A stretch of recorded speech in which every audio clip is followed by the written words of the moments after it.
Hi guys, and welcome to the Boldly Ambitious podcast. We're your hosts. I'm Nidhi. And I'm Hazal. We're doctors, founders, and entrepreneurs in our 20s. And this is a space for the ambitious girlies chasing big dreams and building bold lives. Today we are joined by the talented, the gorgeous Joyce Omatseye. She's a multi-award-winning medical doctor, international speaker, content creator, women's health advocate, and founder of ARA NINI Health, a platform that's impacted thousands of women across the UK and Africa by creating safe spaces to discuss everything from reproductive health to mental well-being, especially for communities that are so often overlooked. Joyce, welcome to our podcast. Have we missed anything at this Have point? we missed anything? The list just goes on and on. Honestly. I think you guys have it all. I'm so excited to be here, guys. I'm so excited to have you. Guys, we literally flew her out from the other side of the world. So if you know anything about Joyce, she is always traveling. So for her to just make time for today's episode, I know it's going to be a good one. No, I would do anything for you guys. Oh, stop it, you. So, Joyce, one thing that I really want to get into before we kind of unpack the multi-passionate, multifaceted woman you are is what early experiences shaped your drive and how did that lead you to wearing so many hats today? Wow, that's a very big question. Loaded question for a first question. What early experiences? I mean, I can start from just the beginning, and we'll see what comes out of that. So I grew up in Nigeria, and then I moved to the UK like further on, so actually A level. So when I was 16, so a lot of my early experiences in terms of what I wanted to do, who I wanted to be, came from my childhood in Nigeria. My parents are in business, right? So I've always watched them hustle and drive and been there, in their offices. And every time they were promoting something or doing something, I've always watched my parents work really, really hard. So I think that was definitely one of the first kind of experiences of like, okay, if you want something in life, you have to work for it. Nothing comes for free in this part of the world. So I feel like my parents really, really inspired me. And then I think maybe definitely my early experiences in school. I was very lucky. So in Nigeria, you know, as everybody probably knows, it's all about revision studying. Grades. Grades, we don't mess around grades, here. You don't get those grades. And instead of that being like a weird thing to be smart, it was actually a cool thing for you to be smart. Like you wanted to do well. You wanted to be part of, that top 10%. You wanted to drive and like push to be the best that you could be. And I think definitely in my primary school, which was Greenwood, and my secondary school, Grange in Nigeria, it was very much about, pushing you to be the best that you can. And I was very lucky to be surrounded by amazing friends who were also smart. And I felt like my friends are smart, I have to be smart too. I can't be that one that is not, so we studied together, we did a lot of things together, we pushed each other, even from such an early age. And so that's why when you asked that question, I was like, wow, there's so many different things that definitely made me the woman that I am today. And I would say that it's definitely my parents watching them, it's definitely my friends and them always being these people that went for things. And I'm not just talking about academics, it was also to do with sports and all the extra things that you wanted to do. We were always just all encouraged to do it. Like Nigerians will always say, does that person have two heads? Like I'm like, I want to do this. So it's like, yeah, you can. Why can't you do that? Yeah. So I grew up around that environment that was like, whatever you want to do, at least try. And I would say, yeah, definitely my upbringing in Nigeria played a huge part into how driven I am now and how focused I am now and what my purpose is, and which I'm sure we'll go more into. But yeah. Not even generalizing the entire country, but like Nigerians in general, you guys' work ethic is crazy. Like it's actually amazing to see. Yeah. But I love that you kind of touched on how impactful your upbringing can be in regards to how you see yourself in the world when it comes to ambition and success. I know that for me, for example, as someone who's predominantly state school educated, in my specific borough, town, area, it was actually quite the opposite. It was kind of looked down upon to be smart. You was nerdy, you was not cool. It was something that wasn't rated as much. So I just find it interesting how much upbringing actually influences what you go on to do in life. Yeah, definitely. It really does. Yeah. And like I came from a similar background to Liddy and had a similar experience. And it's so beautiful to see that you are in such an environment that nourished potential and ambition and success. And I think there's probably a clear correlation, there is a clear correlation between sort of childhood experiences and how your early days of what success looks like is shaped to then who you end up becoming as well. Like, Nigerians are known to be very, very successful. Not generalizing. Not generalizing, but in general, most of our successful friends are Nigerian. And I think it goes back to some of the things you've mentioned. So it's genuinely very beautiful to see, and people should take notes, honestly. But one thing I want to know is, did you see when you came to the UK and you moved here and you established yourself here, did you see a difference in regards to work ethic and nurture and the type of environment you was in? Was it conducive to your growth? When I came to the UK, I came quite late. So I came at like 16, 17, so A-level time. And I felt like maybe for the first time, I noticed that I was quite different. So for me, growing up in Nigeria, as you've said, and we've spoken about this before, I wasn't a black girl. I was just a girl, right? There wasn't a difference on nobody. I never felt less than or anything like that. We all just pushed to be the best that we could be. My doctor that I looked up to, why I wanted to be a doctor, was black. My teachers were black. You know, my parents are black. So, and not to sound like, when I then came to the UK, I noticed I was different in the way that I was like, okay, it was clear that actually you may, all these things that you probably learned earlier on is when I started learning that in terms of the environment I was in. So I felt like it took me a little bit longer for me to settle in here. But I think what made me a bit more focused here still is that thankfully, because I came quite late, I already had those kind of ambitions and goals. So I remember when I first came, I was very much like, I want to do medicine. I already knew I wanted to be a doctor. And so even though I felt like I didn't necessarily get as much support as everybody else in my school did, I was very much focused on figuring out how I do it, even if I had to do it by myself, right? So I do think that I'm thankful for my upbringing in Nigeria, and I'm kind of growing up in that environment where you're like, you know what, we can do.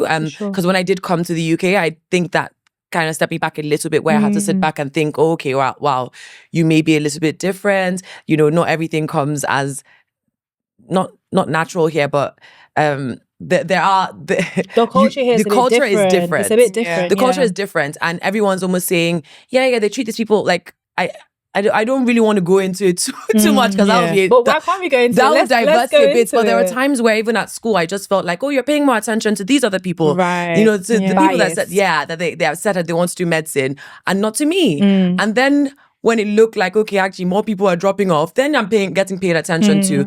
And I will always shout out one of my head. So she was like the career coach who became my head house mistress, Miss Dobson. She really looked out for me. And shout out Miss Dobson. She really looked out for me, for a Nigerian kid that, you know, came in with her strong Nigerian accent, that felt a bit confused in this kind of new environment, that felt maybe I wasn't getting as much support as I probably should have, especially applying to medicine. I think she definitely at least was there for me. But my parents had to do a lot of the encouragement still, and you can do it, and don't worry. And I think applying for medicine was definitely really difficult because of that. Just because I was changing country, school, everything. It's such an important for a 16-year-old to go through. It's such an important time of my life. I would say people are still driven. I guess it really depends on you, and I guess, as you said, where they've come from. But I think Nigerians are definitely, not to generalize, but we are definitely different. And I did grow up again in an environment where I didn't have this comparison thing in terms of, you know, everyone just looked the same. So, So there wasn't any kind of internal, will I do less than because of representation? Yeah, like where you have to work 10 times harder for this, and where they tell, you know, to get recognition for the same thing, or where you start from early on understanding that you are different, or they treat people different based on their skin tone. I didn't get that early on. I think the first time I really experienced that was when I came here. And I think that wasn't the easiest time to experience it, because I also was making really, really hard decisions. Of course. But again, because I had this thing and motivation and stuff that I knew I wanted to do, I just kind of had to stick with it. But I wouldn't say it was easy. But you know what though, like despite all of that, you still went on to be an amazing doctor. And not just a doctor, but a content creator and a founder as well. So one thing I want to know is, do you ever feel like in your journey of becoming this multi-passionate, multifaceted women, that people ever tried to put you in a box, or you were ever told you're doing too much? Can we unpack that? Let's dissect it. Not the giggles, guys. She's One about thing to about land. me is that I will not be put in a box. Period. But the truth is, I felt like that, yes.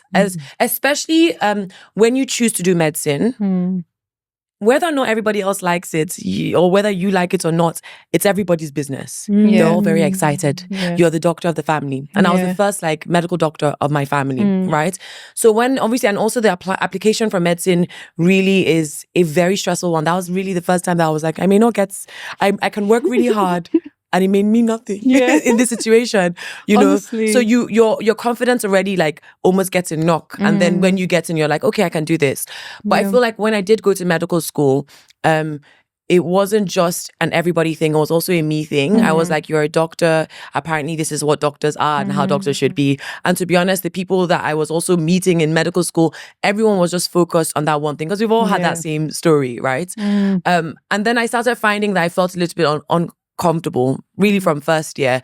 I knew I wanted to do a little bit more. I knew I was interested in lots of things. And as I said, like, I always did extracurricular activities. I always did sports. I always did public speaking. I always signed up for things that none of my friends signed up for, even in secondary school, because I genuinely love that, right? But I felt like sometimes when I would think, because also I have these experiences of being Nigerian and living in Nigeria and also living in the UK now. And there were so many things I felt like I wanted to be able to do, but felt a bit odd to say out loud because nobody else was thinking like that. So Like I did. what?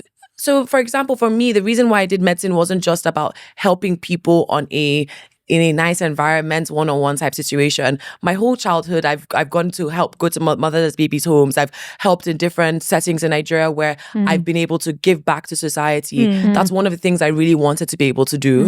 And I wouldn't be able to necessarily, not that I wouldn't be able to do that here, but the pathway we're going down, it's great, but it's for people that have access to healthcare and health systems and resources. And that's still something that I wanted to build on. Public health was still very big and something that I was really interested in from even first year. And so instead of sitting back and thinking, okay, well, I'm supposed to be one type of doctor or one type of medical student and not to get distracted, which I think there's so many things I still pushed away because I was like, don't get distracted. And I think early on, you're still kind of like, just be a doctor. Right. You know, just be focused, pass those exams. I still gave myself permission to try the things that I wanted to do. So I, like, from first year, I was helping at the HIV Education Society. We would go around to different schools and we'll do talks for the kids there. And I would volunteer my time. So this was outside going to hospital every day and doing that. I would organize events for HIV education. And I used Hive as a way to almost build like my skills and my knowledge around certain things, which connected me not only back to public health, but allowed me to get into event planning and then allowed me to understand that there was a bigger picture to medicine. So I think once I gave myself like, okay, to do that, then I played football, I got back into sports, and then I was like, okay, guys, it's a bit too cold. I'm not from this country. It's too cold for me. I remember my friend was like captain, and was it Wednesday or Thursday, she'd be like, time for football. And I'm like, my God. It was really cold, but I wanted to still get involved in things that at least made me feel like me. Because I think what happened is that when I was just focused on like the medical students, stay in your line, be focused, don't think, don't dream, I didn't feel like myself. So I still tried to do some extracurricular while I was in medical school. And that allowed me to think a bit bigger. And then that has just progressively gotten bigger and bigger in terms of what I get involved with and how my skills and knowledge around certain things grow. And then things feel like, okay, now you know what you're doing. And even though I'm still figuring that out. But I did feel like I was put in a box. Who do you think put you in that box? I think initially, I would say there's so many levels. I put myself in a box, first of all, because I finally got into medicine. Nothing can distract me. I feel like even my family and friends were like, hey, girl, doctors don't have red hair. Doctors don't do this. Because that was the perception of what a doctor was. You know, doctor is clean, this, that, well-behaved, you know, preppy. And so even my friends, family, they'll be like, it's okay, take it easy. And then I feel like the main thing was definitely society.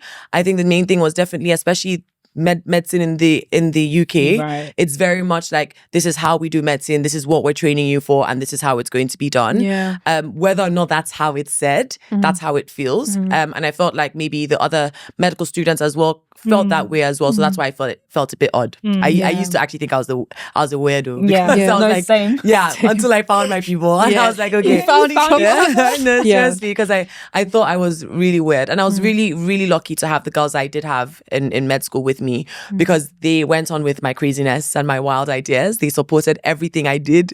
Even though they didn't understand why I was doing so much and going on trains by myself for 3 hours to do a poster competition.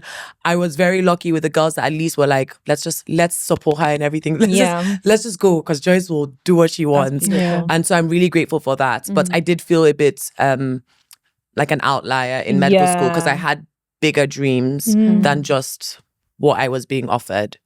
Yeah, I feel like the medical conveyor belt is such a thing. It's so easy to be all honest. the way from 18, pretty much when you apply to medical school. I think because it's so difficult to get into, but also sustain, people are like, this has to be your life. Yeah. From the get-go, it has to consume everything. Yeah. And I think that's why the conveyor belt works for some people, you know, get into medical school, finish medical school, then get into training and then become a consultant and then just go along that one set pathway. But a lot of people are very anti there being, you know, different paths to that pathway. You know, you can go up, down, around, you can come off the track as well, but God forbid you come off the track. Like, I think because it's so difficult, people just think once you get in, you need to treat it like this is your life now. Yeah. But I love that the new generation of doctors are like, I'm going to do whatever the hell I want, because it just makes it healthier and more sustainable. And it's not just about you being a doctor. I feel like when you're applying and you're thinking about medicine, or you think about once you say you're a doctor, everyone puts you in this thing of what a doctor is. It's like, I'm a person that happens to be a doctor. Right. Yeah. So why do I have to lose myself in everything else? 100%. Why can't I do everything else, including things that have to do within healthcare and medicine? Like, I'm just more than just that profession. But as you said, even before we started this, it was like, you can sign out now. I'm like, I don't think I can sign out. I think I'm forever a doctor, and that's okay. I'm even accepting that as like part of the things that make me. But that's not everything. That's literally one side of me. And I think what is sad is when you're not able to do all of that, then your career doesn't become fulfilling. If that's all you want to do and you want to be on that conveyor belt, that's also okay. Let's not act like it's about doing what makes sense for you. The reason why I'm doing all these things is that from day one, I've always felt like I needed to do more, right? It's not like I'm waking up one day and being like, I need to do more now. I've always wanted to do more. So let's not also, for the people that are just doctors, we need you. That's incredible. And we need you in that space. We need you to be able to be the best in that whatever space that you choose to be in, if that's what you choose to be in. But for us that also want to be able to do more with our careers, yes, that means that we're going to be feels like we're doing too much at the same time. That's also okay. But I need to be able to be in an environment where I feel comfortable to do that. And I think even for those who aren't doctors, if you are someone who wants to stay in a 9-to-5 versus quitting and going on to do entrepreneurship, there's so much noise out there on social media, but you have to do what's most authentic to you. And that actually leads into my next question, which is, what helps you filter out which passions actually matter versus which ones are just noise? It's a good one, isn't it? That's a good question. I think it's a good question, but it's also a hard one, because for me, as I say to everyone, I follow my interests, and then the passion comes from how much time I'm pouring into those interests and what impact I get to make through the interests or things that I feel like I do like. I think about my life in seasons, which we can always go into, but my passions also, and my passions align with my seasons and my interests. So there are times where I'm focused on my exams, and that is my passion. My passion is medicine and being the best doctor I can be. And to be honest with you, I don't have time for anything else, because I want to make sure that is what I want to be. Because at the end of the day, my baseline is that I want to be the best doctor I can be, right? And then there's certain parts, for example, like this summer, where it's okay, all about going for it and making sure that my women's health events were going on. That passion was then, then I take that huge interest of, okay, this is what we're doing at this time. So I think it really depends on seasons. I wouldn't say any passion is really noisy for me. I would say that there are definitely certain seasons where different passions come out and get more attention than others. And that's just how it works for me. Yeah. And there are things that are also not for anybody else apart from me. So I think sometimes when we think about passions and things, everybody's like, I don't know what my big passion in life is. Like, I'm passionate about eating. I love eating.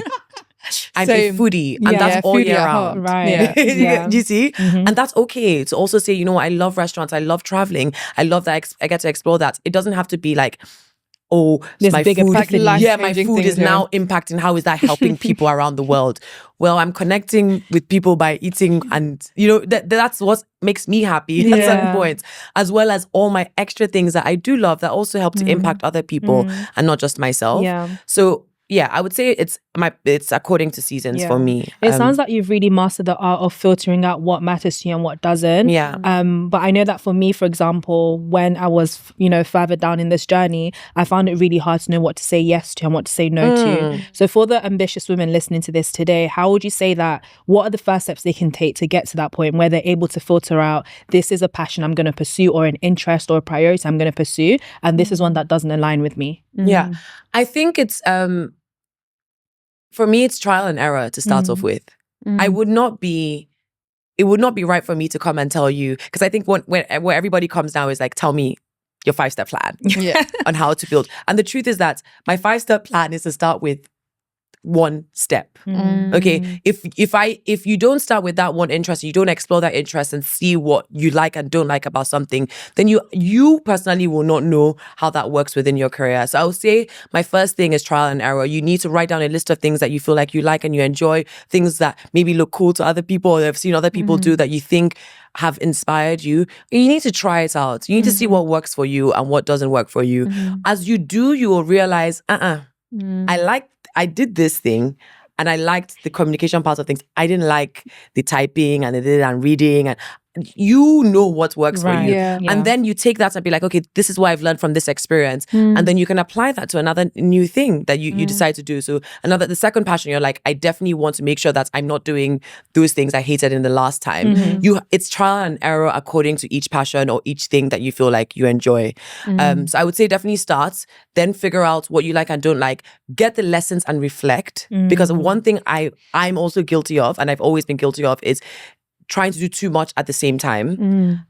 Now I can do too much because I've been able to assess what my different projects are. But when you're first starting, you need to be able to learn from every experience that you get. And I know it sounds like, people always say that, but I can't say anything more than that, because you know what you like more than me. What motivates me, what pushes me, why I do certain things, what I like and don't like will be completely different from what you like and don't like, even though we're quite similar in terms of our ambition and the things that we want to be able to do. So I would say give yourself time to reflect on those things. And I think that's where my page comes in. I know my page looks like it's for everybody. It's for me. It's not for anyone. It's for me to be able to go back. Even recently, I just went back to my page and I was like, wow, I can see what you liked and what you didn't like. And I use it as a way to reflect. And that may not be an Instagram page, that may be a notes or your Notion or something, but being able to keep track of the things that you enjoy. And then once you feel like, okay, I like something, once you feel like that makes sense for me, then you can build on that thing and make it bigger. So you started really small of trying, and then you're saying, I like this and I like that. Now you can say, I want to make a 20% thing, a 50% thing, 100% thing, because you've been able to give yourself time to actually work on those things. By the time you see me doing anything, the lesson has been learned. Wow. By the time you see it on Instagram or TikTok or, hey guys, my LinkedIn, it was an honor to share. I'm excited to announce. No, seriously, I'm excited to announce the learning has happened in everything, in the journey to get to that point. And so that's why I really want to make that clear, especially to the girls behind me, the girls younger than me, to be like, look, everyone's still figuring it out, but you can only figure it out for yourself once you give yourself the time to try. I can't give you I can't give you a step guide apart from please just take the step and try. I love that, because I feel like we're in a generation where number one, we're expected to have everything figured out from such a young age, but also even if we don't have it figured out, we think we can turn to Instagram or social media and it will tell us how to have it figured out. This is it. You know, a quick course to figure out XYZ. But I love that you've just highlighted the importance of just trying. It's so simple, but it is the most important first step. And sometimes I also think, even I'm guilty of it, of like, I should be able to know what I like just by like thinking about it. Like just by like on paper, am I going to be able to do this or not do this? But how can I know without trying? Yeah, exactly. So I love that. I think it's a really big lesson that even I'm learning. Thank you. Of course. So guys, if you're enjoying this episode so far, be sure to like and subscribe if you're watching on a visual platform like YouTube. For those of you on audio platforms, make sure you give us a 5-star review. It'll help us to continue to bring you amazing guests and content as well. Also, today we're filming in the Myriad Studio. So if you have a podcast or you want to film in a studio setting for any type of content piece, be sure to check out Myriad Studios for yourself. The link will be in the bio down below. Great. So I'm going to pivot a bit and take the conversation in a different direction. Why do you think that traditionally women are told to tone it down and focus on one thing when men are often celebrated for being multi-passionate or multi-talented? Let's get into it.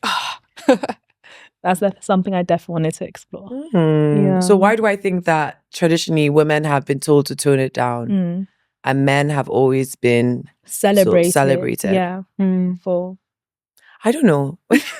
And in terms of like, it's obviously history will dictate. Men have always been able to tell us how we. And one thing that I think we don't realize is that even for as women, it hasn't been that many years where we've had rights for ourselves to vote, to drive, to do the things that we want, to work, to not just only stay at home as an option, you know? So I think we don't realize that there's so much history when it comes to us being boxed in as women. And I think for us now, and what we've been very lucky to have is that we have women that have been able to fight through these boxes and limits that have been set on them for years. But again, men have had this kind of free life to do whatever they want for thousands of years. And we're still catching up to that.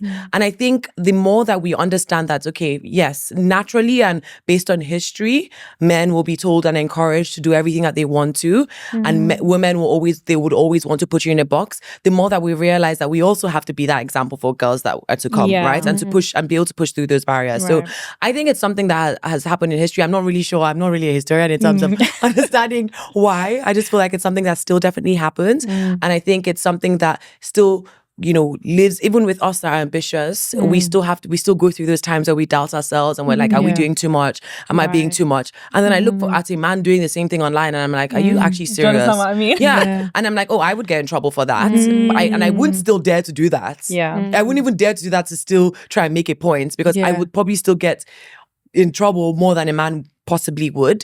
But at the same time, it's now up to me to create that space for myself and for those that come that are in front of me and behind me. And I'm so grateful for the women that have fought for our rights and have, you know, our examples to me. I have some really strong women that are my aunties. My mom is the strongest. Like my friends that push me and that motivate me and that inspire me every day. So rather than even looking at why men do this and men have that. That's their business. I hope they keep going. Because I have also guy friends that are great, you know, and they have to try and you have to educate them as well to be like, you guys have it easier, and it's your duty to also make sure you create space for your friends that are women. But it is also my duty to make sure that I create space for myself and for the women around me. And I'm so grateful to have amazing examples of leaders and role models around me. And I'm so grateful. Like if we didn't have this friendship to be able to motivate each other, we may all have been stuck in our box, right? And the only thing that makes us move and grow is by seeing other women that are doing.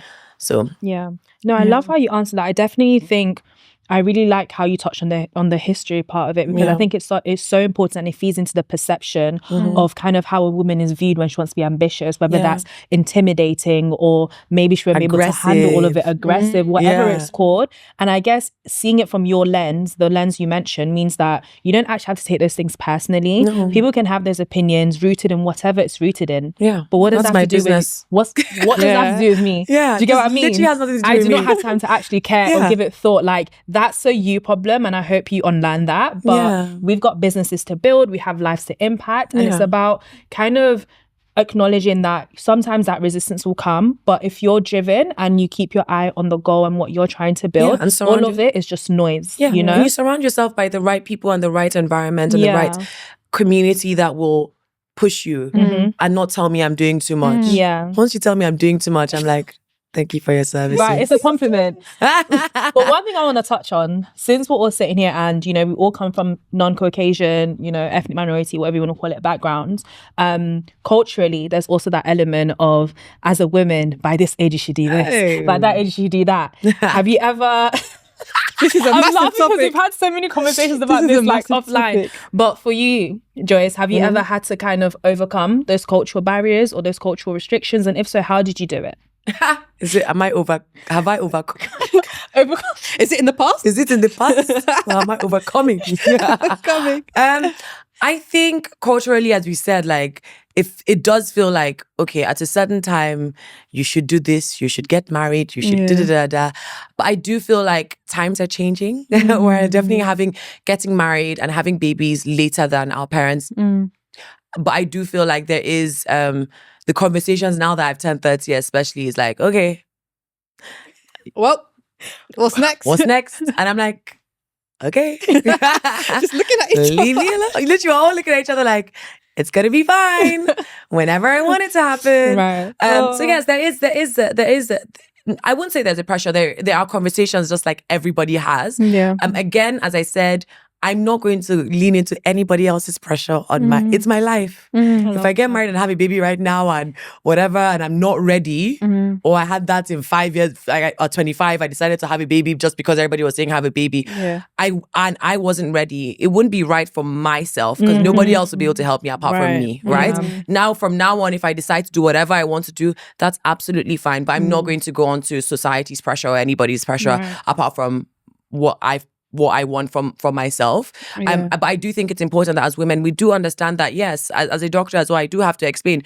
It's not as if they're joking in terms of, oh, we do have to think about things. We do have to think about our fertility. We do not have to think about our health as women. We do have to think about when we're planning to have kids at some point. Because if that's later, that's okay. But you may have to think about things to make sure that you're you know, thinking about your fertility and your eggs and all of that. So I don't want us to also play. There's a reason why I think traditionally and culturally, yes, sometimes it can feel like a pressure, but also you understand why there is a pressure, because if no one tells you, then I'll continue taking over the world.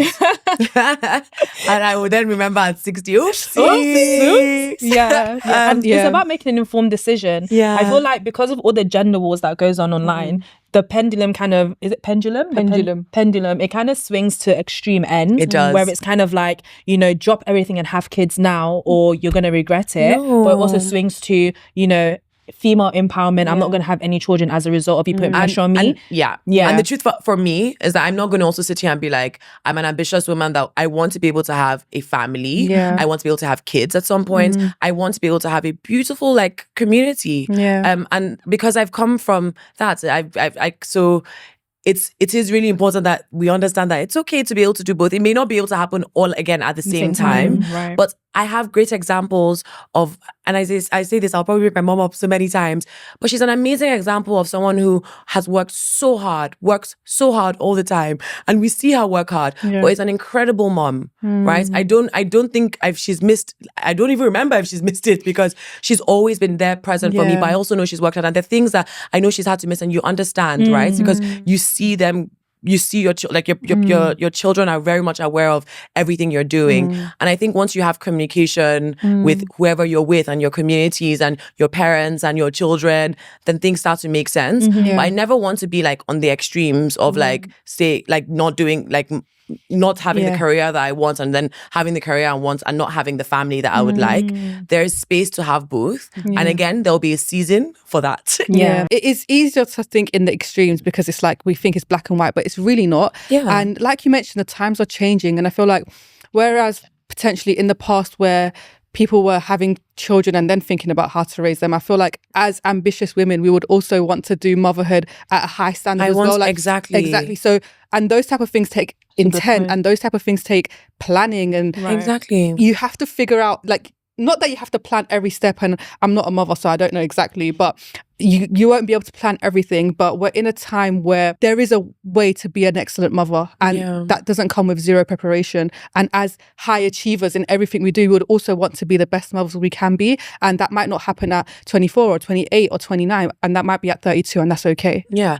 And with everything that we do, you're going to have to sacrifice. Exactly. My work, when it's time to have kids and time to settle down and have a family, my work I have to sacrifice work at some point and slow that down while you're growing a baby. And that's okay. And there are times where, yes, you may miss one or two things because you want to be the best mom and provide as much as you can for your kids, which may mean you miss one or two things. And that's when you rely on your community. Yeah. It doesn't have to be like a one-size-fits-all approach. And again, it'll be something that is going to be it's going to be very unique to everybody. But I think we have good examples now of people that look at like they've been able to try and do both in the best way that they can, but everyone will do it in their own way. So we don't need to judge. But yeah, we'll figure it out. And I think it just always comes back to like just being most authentic to you and what makes sense for you in the season of life you're in. Like, imagine having a kid at 25 when you don't want to have a kid and you had it because of pressures. I just graduated. My mom had me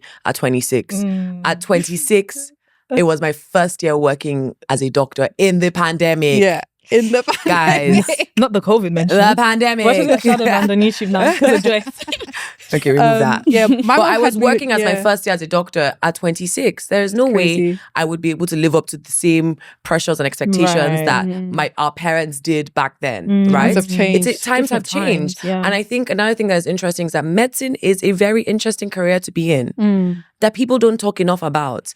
When we graduated, we were 25 or 24, 25. Okay, fine.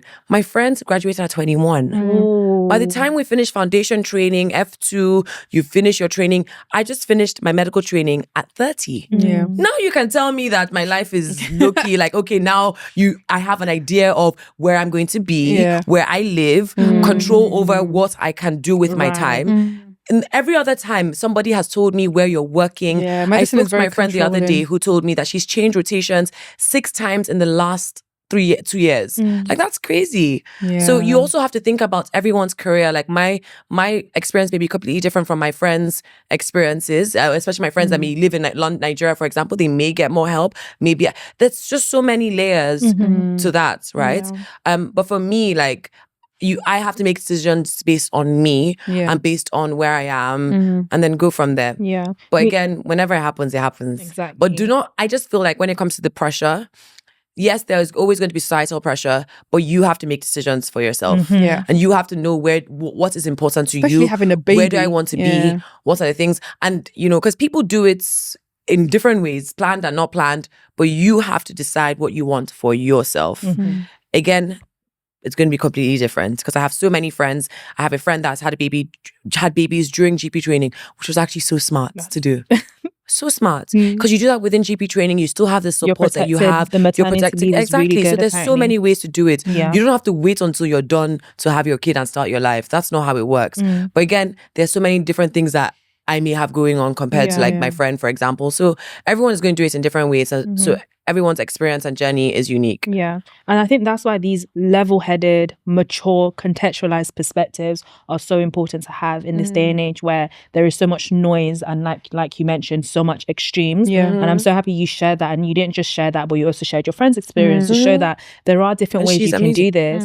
And guys, as medic girlies, like, one thing please take in mind is, we do need to keep in mind, if you are someone who wants to start a family, all of those things like fertility and stuff like that. We do need to think about it. Right. And that's why I think platforms like ARA NINI are so important because it's provoking those conversations that we might ignore in defiance of what, you know, society's telling me this. Yeah, because it's telling me you almost don't want to hear it. You know, making informed decisions, it. and it is fertility and all of these other factors are things that, you know, as a young woman, you are allowed to think about it. Don't think that you're kind of letting yourself down or you're no longer being an activist in female empowerment by thinking about your fertility. No. It doesn't have to be, you don't have to live in extremes, is basically what I'm trying to say. You can talk about it in productive, positive ways. It doesn't always have to be fertility means you're never going to have kids. It doesn't have to be a scary topic. And it's not a scary topic, but we need to, as young women, we need to think about our health and our bodies and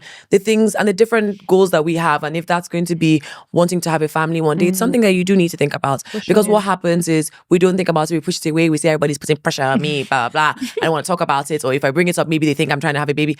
And then you get to a point where you then want that baby or you then want, and you've never thought about your reproductive health. Yeah. So we can actually figure things out early enough and make those, whatever changes we need, make those informed decisions and choices that we need to make now so that we can have the future that we really want to have. Exactly. For the ambitious girlies listening to this today, who they may have many passions and feel stuck and overwhelmed on exactly where to start, what would your advice be? You have many passions. I have a lot of passions. Yeah. You have like 20 hats, bro. Everyone's like, you're always doing stuff. You really are. But you know what? I'm always doing stuff, but now it feels like it's all flowing into each other. I love which that. Which is nice. Like it feels like, but for a long time, I'm just figuring things out. Yeah. So I think for my ambitious girlies that you know, what do you call ourselves? Multi-hyphenate. Love that word. Multi-hyphenated. First of all, the first thing I would say is relax. Take a breather. We're going to be fine. Okay. Just take a breather. Okay. First of all, it's okay for you to take your time to figure out what you are passionate about and what you like and what your interests are. It takes time. So just take it easy. And I know when I say that, you're already going to be panicking. So let's just get to the first thing. First things first is you write down, always in my head, I always have written down all the different things I have going on. Because I think what happens is that if we're also multi-passionate, we have so many passions and then we are not organized, we get very overwhelmed easily. Even when we're organized, we get overwhelmed very easily. So I would say, first of all, it's really important that you have everything kind of lined up. What are the things that I like to do? What things I'm interested in? Kind of organize that so that your mind feels like organized in as well. And I would say give each one its own specific time for you to actually work on each passion. So passion one is, for me, my women's health community and ARA NINI. And I look at that and I think about, what do I need to do to make sure that this and this and this makes sense this year? What are my goals for you this year? How do I organize? What events are we organizing this year? Okay, fine. Then I put that away. My second passion is being a doctor. What are the things I need to focus on being a doctor this year? I need to pass my exams. I need to get through this training. And then after I finish training, I need to make sure I have a job. These are things that have to be lined up for me to actually understand, for that passion to make sense. So I would say, look at all the different things that you have going on and just write a couple of like notes under each one in terms of what makes sense for you, what will make sense for, what will make you feel like, not that it's succeeding, but that it's, I always say make sense because I don't want to put pressure on what success means to you. Because a lot of things, it's very individualized. So I would say just make sure that you have clear points under each passion. Give each passion its own time for you to actually like pour into, right? And give yourself grace, because the thing is, you can't do everything at the same time. You can't. And I know for a lot of people, they look at me and they're like, oh, but it looks like you're doing so much all the time. I'm like, no. When I spoke about quiet season and I was quiet, did you guys see me online? No. I wasn't online. I wasn't doing much. Maybe I checked in once in a while, or maybe you'll see me posting old videos and things from my drafts. But I gave myself time. So give yourself grace to know that there's a season for every single thing. So the third thing I would say, so I think, I don't even know what my first ones are, but figure out what your main passions are, list them out. Under each one, kind of make sure it's organized and make sure you have points under each one to know, so that you have kind of a focus for what you're doing on each passion each year. Right. Third thing, obviously, give yourself grace. give yourself permission to breathe. And I think the fourth thing I would say is think about your life in seasons. Think about what's important at different points. Because that way, when you get to the end of the year, you can say that, okay, I've actually been able to do each one because each passion has had its own time to shine, right? And don't get it wrong. There are times where everything is going to feel like it's too much. This summer, I was like, what am I doing? I was traveling, being everybody's friend on birthdays, weddings. I was doing lots of ARA NINI. I was finishing up my training. Everything felt like it was literally piled into like 1 or 2 months. But I identified and I knew that that was going to be the case. So that's why now I'm going back into my quiet season of decompressing and relaxing and taking it easy, right? But it can get to a point where it feels like overwhelming and it feels like it's too much. But just give yourself some grace. Allow yourself to actually figure things out. Don't compare yourself to other people. Right. Your journey is your journey. Yeah. There's nobody that I look around right now that I'm like, I want the exact career that you want. Okay. I'm making it up as I go along. I'm figuring out what my career looks like as I go along. And if that inspires other people to be like, now I've seen that that's cool, or now that doctors can do that, that's amazing. But you still have to do it your own way.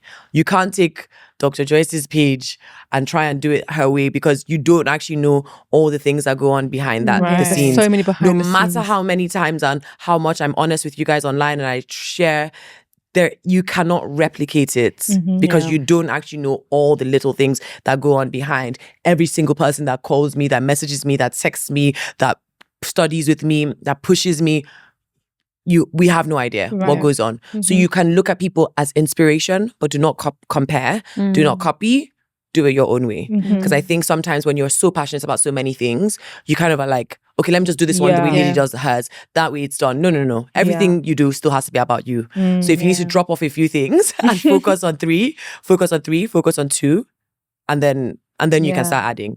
But for me, how I do it is that I get good at 1. I add 1. I add 3. So now when it looks like I'm doing 6, it's because I know how to do 3 without sleeping. As in literally in your sleep while I'm sleeping. What you're essentially explaining is capacity. And I think that's what people don't understand. Like when you're building and you're doing multiple things at once, you're multi-passionate, all of those things, capacity plays such a big role into it. Joyce's chapter 10 and her capacity right now maybe wasn't your capacity in chapter 2. No, maybe at all. It probably wasn't your capacity when you're still a student or maybe when you was at the beginning of your training. But you've had to slowly build up your capacity and your ability to actually handle the blessings coming your way for your life to look like the pressure, exactly, for your life to look at how it looks right now. That's why it's so important not to compare your chapter 1 to someone else's chapter 10, because there are certain skills and lessons you need to learn on your journey of being able to handle so much that will mean that when you do receive all the blessings and gifts life has for you, you can actually sustain it and have longevity in your success. Yeah, like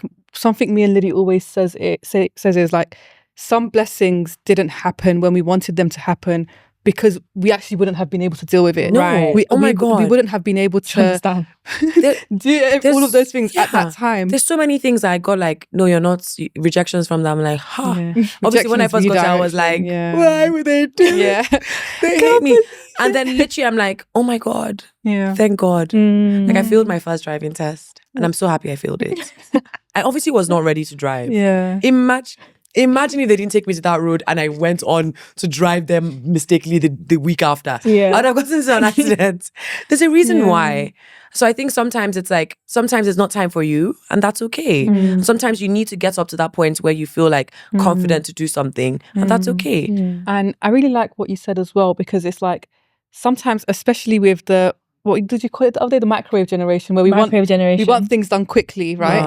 And we always think there's a quick fix for everything, and you can instantly go from 0 to 100. But you can't. You need to build every step, every chapter, because with every chapter, your capacity will improve, your skills will improve, your knowledge will improve, and that will then be needed for the next chapter to build on that. Exactly. So you need to take it a step at a time. It's the challenges and the lessons you learn along the way that allows you to then achieve more.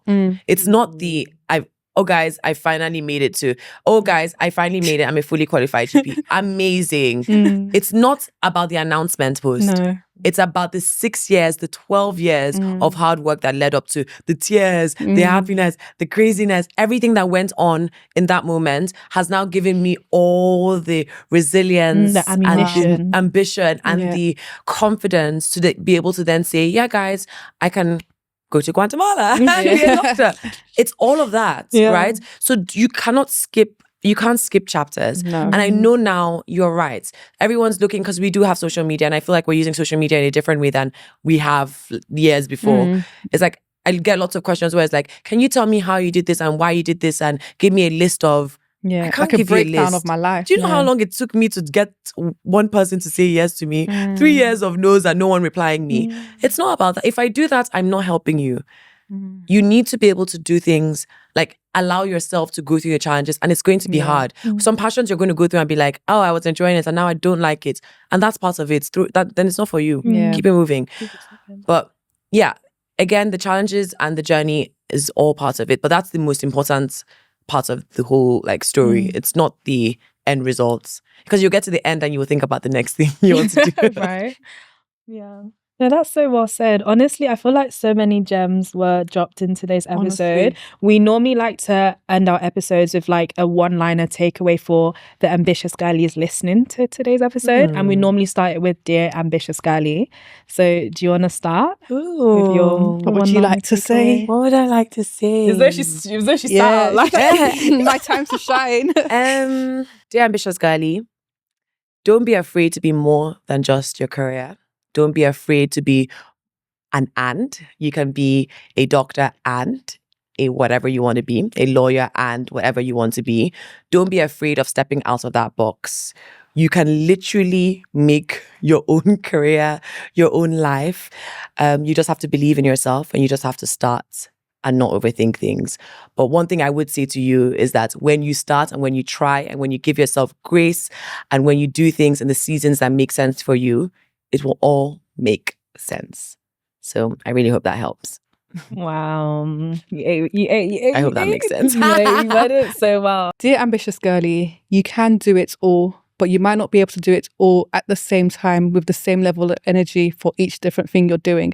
So understand that life comes with seasons, and in different seasons, your priorities may be different, and that's okay. That doesn't mean you're failing. It means you're actually being smart, and you can plan your time and organize your different tasks accordingly to make sure that you are actually making your life more sustainable rather than burning out and being overwhelmed and having to let go of things. So it's okay if in different seasons, different things take priorities. I love that. My one is inspired by something Joyce said that I think was actually really powerful if I think about my journey and just building kind of the more passionate life I have. And it would be, dear ambitious girlies, you can't skip chapters on your journey of building and becoming. I just think it's so important, because I think when we see someone else's wins, like the announcements on LinkedIn or, you know, the posts on Instagram, it's easy to start resenting where you are at that moment, but you don't know what that person's chapter 1, 2, 3, 4, 5, 6 look like. You really don't know. No one started and jumped to announcement or jumped to success. There's always a journey, whether they show it online or not. So just embrace where you are in your journey and the different things you are walking through, because it will all add up to your capacity, your purpose, and essentially allow you to sustain the success you are after. So yeah, that would be my one. I love that. Oh, Guys, I feel like so many so many gems were dropped. Honestly, I need to rewatch this episode. Like, Right. I need to rewatch it and make sure I'm making sense. No, but honestly, Joyce, thank you so much for joining us. Of If the course. girlies kind of want to connect with you and see everything you get up to, where's the best place for them to find you? Yeah, so I'm on Instagram and TikTok at signed.drj. You guys should definitely come for ARA NINI events. So on Instagram, we are at aranini.health. So ARANINI.health. And you should come. We have an amazing, amazing community of incredible women. We speak about health, wellness, and really everything in between in the most beautiful spaces, because we love like aesthetics. We do love a nice space. The whole point is that we should be able to express ourselves in spaces that we actually want to be in. So yeah, can't wait to meet you guys. Well, guys, thank you so much for watching today's episode of the Boldly Ambitious podcast. Be sure to tune in next time for another episode. If you enjoyed this episode and you know any ambitious, multi-passionate girlies that need to listen to it, then make sure you share the link so that they can, engage as well and hear all the beautiful gems that we shared. Be sure to follow our social medias at Boldly Ambitious Pod on Instagram and YouTube as well. And we'll be sure to see you for a new episode next week. Bye.